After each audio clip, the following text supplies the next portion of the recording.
ఈ 5 సంవత్సరాల్లో విద్య మీద జగన్మోహన్ రెడ్డి గారు ఇచ్చిన బడ్జెట్ ఎంతో తెలుసా? 73,000 కోట్ల రూపాయలు. భారతదేశంలో ఉన్నటువంటి 29 రాష్ట్రాల్లో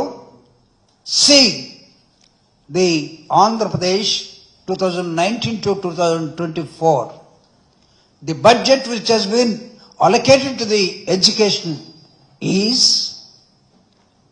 73,000 కోట్ల రూపాయలు. కమాన్, వైఎస్ఆర్ కాంగ్రెస్ పార్టీ ఛాలెంజ్ చేస్తుంది.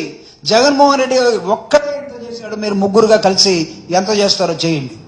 ఈ 73,000 కోట్ల రూపాయలు లేవని చేతులెత్తేసి ప్రజల్ని, విద్యార్థుల్ని, తల్లిదండ్రుల్ని నిరాశకు గురి చేస్తున్న మీ విధానంలో మీరు జగన్మోహన్ రెడ్డి గారిని విమర్శించే హక్కును కోల్పోయారు. మీరు జగన్మోహన్ రెడ్డి గారి ప్రభుత్వానికి ఉన్నటువంటి విజనరీ విధానం ఏదైతే ఉందో, మీరు చెప్పుకున్న మీరు విజనరీలు కారు.